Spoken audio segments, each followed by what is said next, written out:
उभाटाशी आम्ही बोलू शकत नाही, ते थोडी ना आमचे मित्र आहे. आमचे मित्र कोण आहेत ते आमचं काम करतील, आम्हाला माहिती आहे ना. कसं आहे, सगळ्या सोंग करता येतं पण पैशाचा सोंग करता येत नसतं, तुम्हालाही माहिती आहे. पण जोपर्यंत आमच्याकडं पैशाचा इन्फ्लो चालू होता तोपर्यंत आम्ही शहरामध्ये पूर्ण काम करण्याचा प्रयत्न केला. भगवे गमचे घालून जर आमचा प्रचार नाही केला तर तुम्ही म्हणसाल ते करा. भाजपचं गणित बसलंय 100%. पैठणच्या नगर परिषदेमध्ये या लढाईमध्ये तिहेरी लढत बघायला मिळणार आहे. आपण जर पाहिलं तर शिवसेना शिंदे गट असेल किंवा शिवसेना ठाकरे गट असेल आणि त्याला विरोधामध्ये भारतीय जनता पार्टी यांनी सुद्धा या दोन विरोधामध्ये दंड थोपटण्यात आलेले आहेत. माझ्यासोबत माजी नगर अध्यक्ष सुरेश डोळगे आहेत आणि ह्यावेळी तुमचे घरचे उमेदवार आहेत.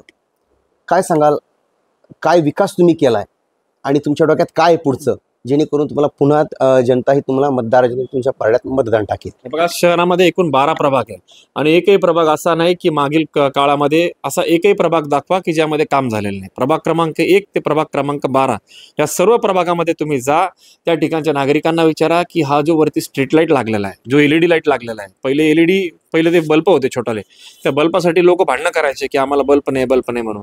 परंतु आता LED आहे, संपूर्ण सरसकट एक खटी सगळे बल्ब बदलून आम्ही पूर्ण त्या ठिकाणी LED लावले. जवळजवळ 4000 LED बल्ब केले. त्यानंतर शहरामध्ये जे काही कचरा व्यवस्था राहायची, मोठमोठे कचऱ्याचे ढीग राहायचे, ते सर्व कचऱ्याचे ढीग आपण बघितलं की एक चांगल्या प्रकारचा घनकचरा प्रकल्प आम्ही शासनाकडनं मंजूर केला. 9 घंटा गाड्या, ट्रॅक्टर, ट्रॉलीज अशा, त्याच्यानंतर घनकचऱ्याचा, ओला कचरा, सुका कचऱ्याचा प्रकल्प आम्ही त्यावेळेला त्या ठिकाणी चांगल्या प्रमाणावर चालवला.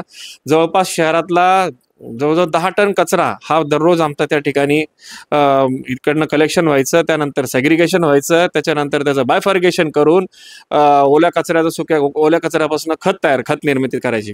हे सगळं परफॉर्मन्स बघून राज्य शासनानं, केंद्र शासनानं देशातल्या 4000 नगरपालिकेपैकी पैठण नगर परिषदेला 23वा पहिल्या वर्षी आणि दुसऱ्या वर्षी 31वा क्रमांक दिला. पहिल्या वर्षी 5 कोटी रुपये आम्हाला बक्षीस मिळालं. त्यानंतर शहरामधले जवळजवळ 2 लाख स्क्वेअर फीटचे ओपन स्पेसेस होते, जे की आतापर्यंत ज्याच्यावर अनेक धंदांड्यांचा किंवा मग जागा बळकवणाऱ्या लोकांचा डोळा होता. तर अशा सर्व जागा आम्ही संपादित केल्या.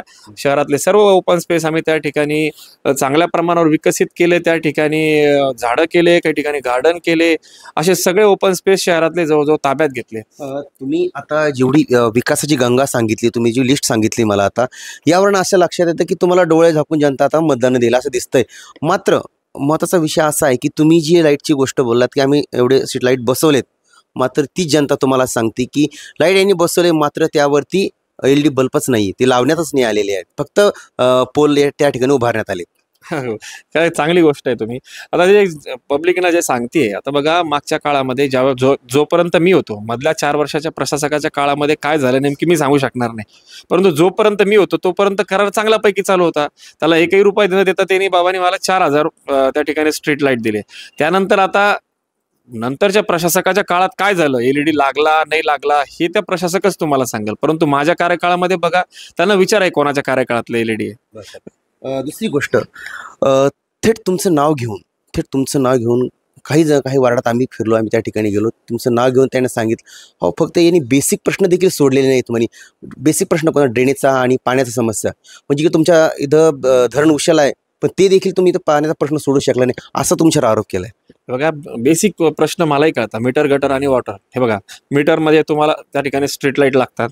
गटर म्हणजे तुमचे भूमिगत गटारची योजना चालू होती, ती महाराष्ट्र जीवन प्राधिकरणातर्फे चालू होती, ती आम्ही करण्याचा प्रयत्न केला, परंतु ते डिपार्टमेंट आणि ह्या डिपार्टमेंटचं कोऑर्डिनेशन नव्हतं, त्यामुळे ती जी योजना 100% फेल गेली. मी अनेक वेळा त्या जिल्हाधिकाऱ्यांना प्राधिकरणाच्या माध्यमातून सांगत आलो की ही योजना फ्लॉप होणार आहे, परंतु त्याच्यामध्ये त्यांचं काही प्रॉपर MGPचं लक्ष नव्हतं. त्यानंतर असा मोजके 2 तुम्हाला भाग सांगतो. शहरातले पूर्ण मला अभ्यास आहे शहरामध्ये, जिथं ड्रेनेजची व्यवस्था प्रॉपर नाही आहे, परंतु त्या आमच्या काळामध्ये ती आम्ही प्रॉपर केली होती. जे पन्नालाल नगर, इंदिरानगर, ते मान्य आम्ही याच्यामुळे करतो की तिथं आउटफ्लो जायला शहराचा उतार जो आहे तो त्या ठिकाणी बरोबर नाही, त्याच्यामुळे त्या भागामध्ये सातत्यानं पाणी तुंबतं.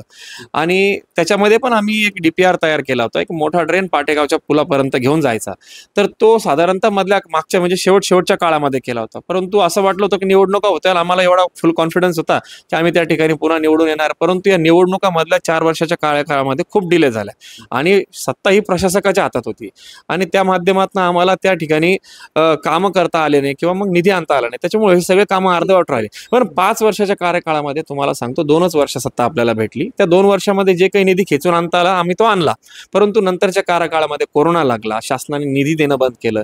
तर कसं आहे, सगळ्या सोंग करता येतं पण पैशाचं सोंग करता येत नसतं, तुम्हालाही माहिती आहे. पण जोपर्यंत आमच्याकडं पैशाचा इन्फ्लो चालू होता तोपर्यंत आम्ही शहरामध्ये पूर्ण काम करण्याचा प्रयत्न केला.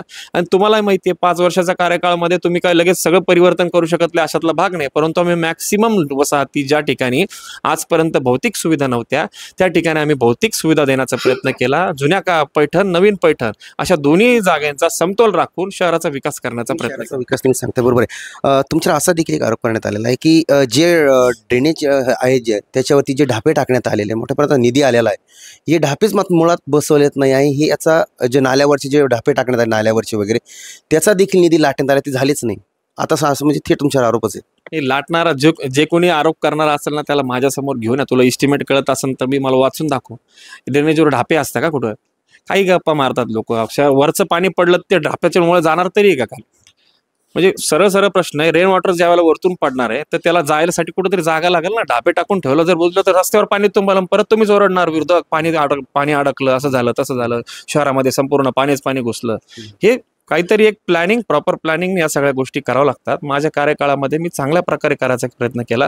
पुन्हा एकदा सांगतो, मधल्या 4 वर्षाच्या प्रशासकाच्या कार्यकाळामध्ये काय झालं हे जे काही एस्टिमेट मागायला मी आतापर्यंत नगरपालिकेत गेलो नाही, त्यांना विचारलंही नाही.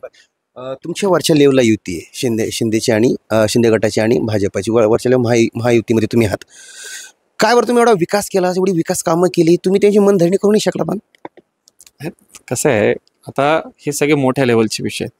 मनधरणी करायला आम्ही सातत्यानं प्रयत्न केला. स्थानिकची मनधरणी म्हणतोय. स्थानिकची मनधरणी आमची पहिल्यापासून आहेच ना. माझ्यासोबत त्यांचे सगळे 6 नगरसेवक काम करत होते. आमची आजही अंतर्गत युती. आता तुम्हाला कळेल येणार निवडणुकीच्या काळामध्ये मतदान झाल्याच्या नंतर आमची कशी कशी युती झालेली आहे ते उमेदवारच सांगतील कशा पद्धतीने उमेदवारी करायची. उभाटाशी आम्ही बोलू शकत नाही, ते थोडे ना आमचे मित्र आहे. आमचे मित्र कोण आहेत ते आमचं काम करतील, आम्हाला माहिती आहे ना. ती पण आहे तुम्हाला बघा ना तुम्ही, मताच्या रूपात कळलं ना तुम्हाला, मी कसं सांगणार. आमची पहिल्यापासून बसलाय भाजपचं भगवे गमचे घालून जर आमचा प्रचार नाही केला तर तुम्ही म्हणसाल ते करा. भाजपचं गणित बसलंय 100%. फुल कॉन्फिडन्सनं सांगतो, आमचे सगळे जवळपास उमेदवार त्या ठिकाणी निवडून येणार आहे आणि आमचा अध्यक्षपदाचा उमेदवारही भरगतच मागच्या वेळेस पेक्षाही जास्त मतांनी यावेळी निवडून येणार.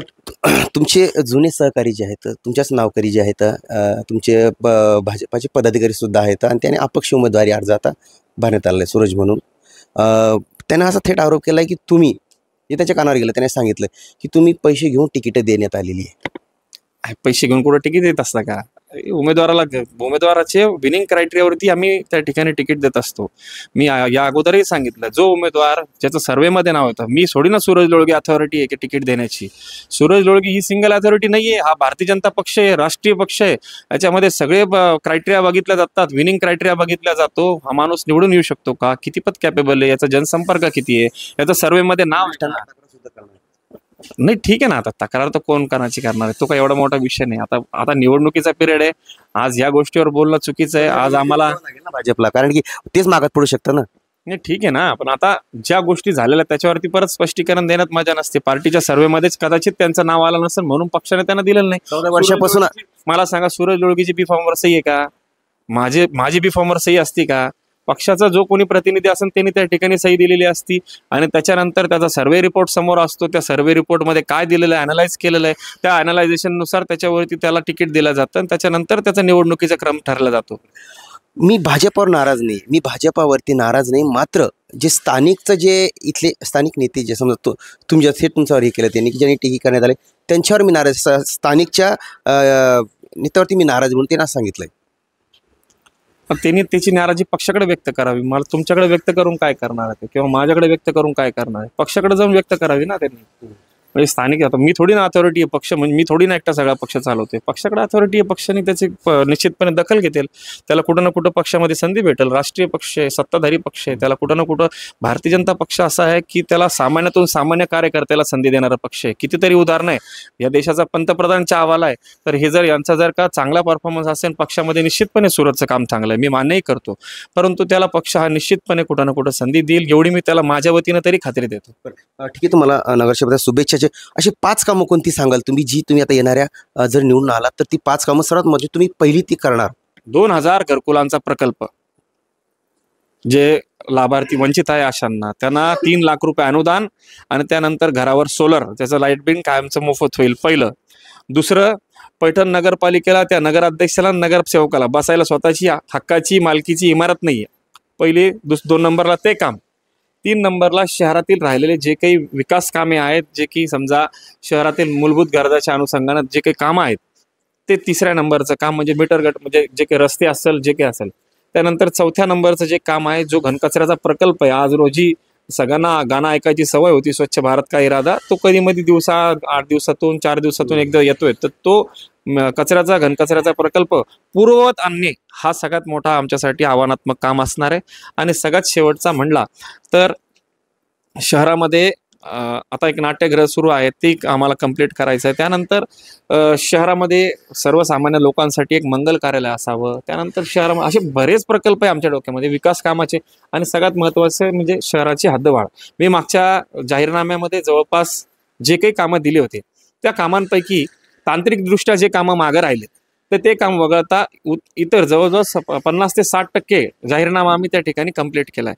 60% जाहीरनामा हे जर का 2 वर्षाच्या सत्ताधारी काळामध्ये आम्ही पूर्ण करतो आणि 5 वर्षाच्या माझ्या कार्यकाळामध्ये पूर्ण करू शकतो, तर निश्चितपणे भविष्यात संधी भेटली तर तो 100% होऊन पुढं आणखीन जे काही राहिलेले प्रलंबित काम आहे ते पूर्ण करण्याचा आम्ही मानस या ठिकाणी ठेवतो. खूप खूप धन्यवाद. नक्कीच आपण जर या ठिकाणी जर पाहिलं तर जी महत्त्वाची जी विकास कामं जर आम्ही निवडून आलो तर ही महत्त्वाची विकास कामाला आम्ही हात घालू असं थेट या ठिकाणी सांगण्यात आलं आहे. मात्र सर्वात महत्त्वाचा विषय आपण जर पाहिला तर राज्याचे मुख्यमंत्री देवेंद्र फडणवीस यांनी छत्रपती संभाजीनगर दौऱ्यावर असता ज्या ठिकाणी युती शक्य आहे त्या ठिकाणी युतीत लढू, ज्या ठिकाणी जे मित्रपक्ष आहे आम्ही एकमेक मैत्रीपूर्वक लढू, मात्र वैर न करून लढू. मात्र आता हेच येणारा काळच सांगणार आहे की कशा पद्धतीने ह्या निवडणुका पार पडतील आणि विजयाचा गुलाल जो आहे हा पैठणचा कोणाच्या खांद्यावर पडेल हे देखील एवढा आता पाहणं महत्त्वाचं ठरणार आहे. story.com साठी मी देवराज रे, छत्रपती संभाजीनगर, पैठण.